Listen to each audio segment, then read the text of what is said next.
adalah ulama-ulama Allah, garis bawah, ulama-ulama Allah, dari mulai para sahabat-sahabat Rasulullah sallallahu alaihi wa alihi wasallam, dan di dalamnya ahlul bait, keluarga besar yang suci, keluarga Nabi besar Muhammad sallallahu alaihi wa alihi wasallam. Dari mulai sana disebut para ulama. Para ulama-ulama Allah ini ada yang hidup di masa Nabi, namanya sahabat. Para ulama-ulama Allah ini ada yang hidup di masa sahabat, jadi murid-murid sahabat, namanya para tabi'in. Di dalamnya ada Imam Abu Hanifah, Imam Hanafi, ini tabi'in radhiyallahu an.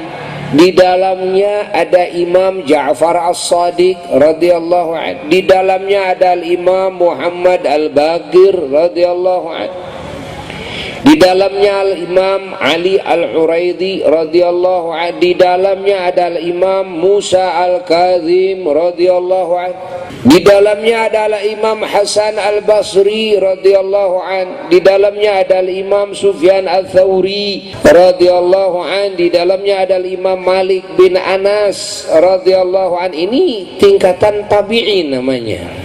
Tabi'in itu adalah ulama-ulama yang hidup di masa para sahabat, tidak bertemu dengan Rasulullah sallallahu alaihi wasallam, tapi bertemu dengan para sahabat dan menerima ilmu daripada para sahabat, mengkaji secara khusus, belajar ngaji secara khusus dari para sahabat.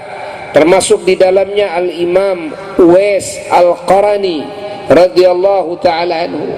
Ada lagi tingkatan ulama itu yang hidup di zaman tabi'in, tidak bertemu dengan sahabat tapi mengkaji ilmu dari para tabi'in. Ini namanya tabi'in atau tabi'ut tabi'in. Ini tabi'ut tabi'in artinya pengikut-pengikut para tabi'in, artinya murid-murid para tabi'in yang mengkaji ilmu lama dari para tabi'in, berguru lama, menemani lama kepada para tabi'in, tidak pernah bertemu dengan para sahabat. Di antaranya siapa di dalamnya?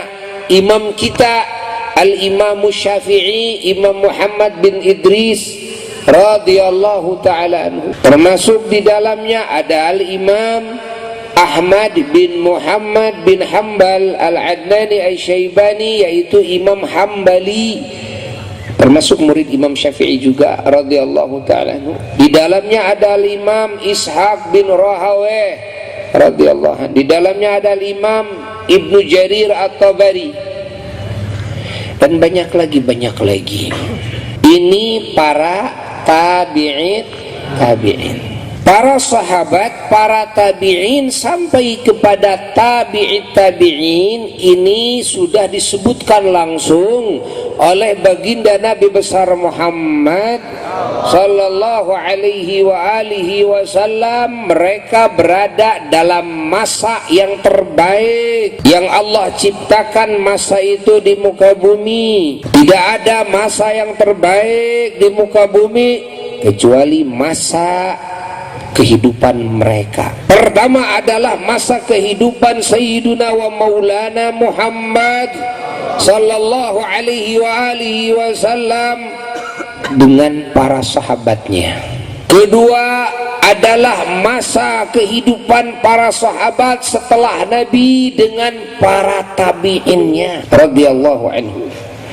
Ketiga, masa kehidupan para tabi'in setelah wafat para sahabat dengan para tabi'innya. Itu adalah masa-masa terbaik yang disabdakan oleh baginda Nabi besar Muhammad sallallahu alaihi wa alihi wasallam, khairul qurun qarni. Abad yang terbaik, masa yang terbaik adalah masaku, kata Nabi.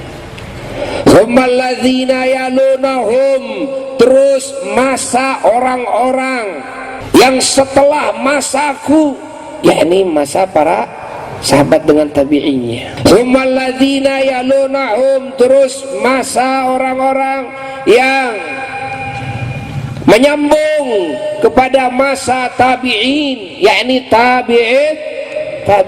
Inilah yang disebut dengan ulama salaf. Inilah nisbat salafi. Apa itu salafi? Banyak pesantren salafi. Apa itu salafi? Salafi itu adalah sifat. Ingat apa? Sifat yang mengikuti kepada sifatnya orang-orang yang ada di masa itu, dari mulai sifatnya Rasulullah sallallahu alaihi wasallam, juga mengikuti sifatnya para sahabat, mengikuti sifatnya para tabi'in, mengikuti sifatnya para tabi'in, baik dalam akidah maupun dalam akhlak maupun dalam hukum-hukum syara' maupun dalam tasawuf, dalam bab tazkiyatun nufus, maupun dalam amal-amal solehnya, maupun dalam kalimat-kalimat thayyibahnya.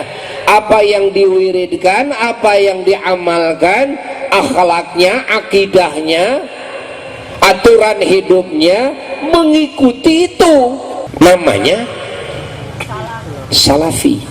Faham?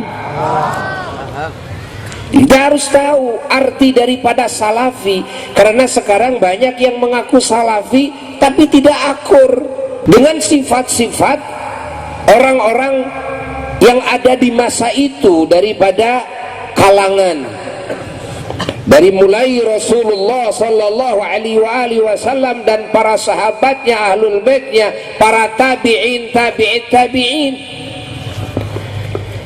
Makanya tatkala ada suatu pesantren yang mengaku salafi, terus di sana membid'ahkan yang tawasul, Al-Fakir bertanya, ini arti salafi apa? Kenapa Pak Kiai bertanya seperti itu? Kok kenapa kalian mengharamkan tawasul, membid'ahkan tawasul? Kalau salafi itu mengikuti sifat-sifat orang-orang yang ada di masa itu, yang dipuji oleh Nabi, yakni para sahabatnya, tabi'in dan tabi'in yang di dalamnya ada madhab yang 4, ada pemimpin madhab yang 4, Imam Abu Hanifah, Imam Malik bin Anas, Imam Ahmad bin Hanbal, Imam Muhammad bin Idris Asy-Syafi'i, dan semua mereka orang-orang ahli tawasul, dan ahlul bait Nabi semuanya ahli tawasul, dan para sahabat ahli tawasul. Kenapa kalian membid'ahkan tawasul, di mana ulama-ulama salaf ini semuanya yang kita ikuti adalah ahli tawasul? Terus kenapa kalian membid'ahkan sholat tarawih yang 20 rakaat? Kalau kalian mau sholat dan tidak masalah. Tapi kalau sudah menuding bid'ah, terus dituding bid'ah itu sesat, dan dituding sesat itu di neraka, maka kalian menuding semua para ulama-ulama salaf yang ada di masa sahabat, tabi'in, semua kalian klaim menjadi ahli neraka. Kalau diklaim jadi ahli neraka, terus agama kalian dari mana kalian terima? Kenapa begitu?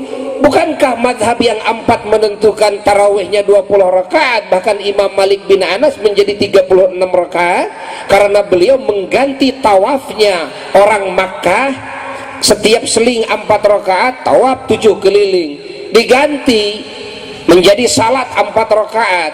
Jadi jumlah 36 rakaat, tetap asalnya 20 rakaat, cuma tambahannya adalah karena ingin menyusul derajatnya orang Mekah, yang dimana orang Mekah itu kalau setiap 4 rakaat istirahat dulu, istirahatnya bukan dipakai leha-leha, malah dipakai tawaf. Orang Madinah tidak bisa tawaf, maka akhirnya ditambah dengan salat. Dan bagaimana Sayyidina Umar bin Khattab, beliau melakukan dan beliau memerintahkan. Dan di zaman Sayyidina Umar sebagai Amirul Mukminin, saat itu para sahabat Nabi yang besar-besar, yang agung-agung masih ada.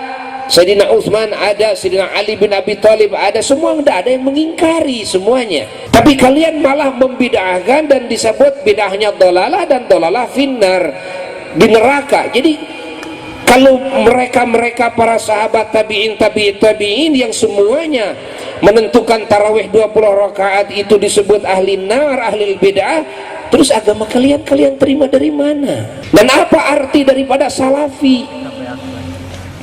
Kalau kalian membid'ahkan ziarah kubur, bukankah para sahabat ahli ziarah? Bukankah dalam Sahih Muslim Nabi juga menyuruh ziarah? Dalam Sahih Muslim fazuruha. Bukankah para tabi'in ahli ziarah? Bukankah tabi'in ahli ziarah? Bagaimana dalam kitab-kitab mereka penuh dengan apa? Dengan himbauan supaya sering ziarah kepada orang-orang soleh, apalagi kepada baginda Nabi besar Muhammad sallallahu alaihi wasallam. Ini orang-orang awam tidak tahu suluk beluk. Kalau kalian para ustadznya memberikan pemahaman yang picik kepada orang awam, apalagi yang sesat, orang awam ini bisa tumbuh mekar kesesatannya sehingga bisa mengklaim kepada yang lain, bahkan kepada para ulama yang sesungguhnya ahlul haq, ahli kebenaran, dianggap menjadi ahli bid'ah. Orang yang baru sekarang merasa menjadi ahlul haq, ahli kebenaran. Ini bahaya besar. Agama ini bukan hal yang bisa dikarang oleh akal, tapi agama ini datang dari Allah kepada baginda Nabi besar Muhammad sallallahu alaihi wasallam. Makanya di sini pentingnya kita para ustadz, kita para ajengan, para kiai mubalik mengetahui hakikat makna bid'ah.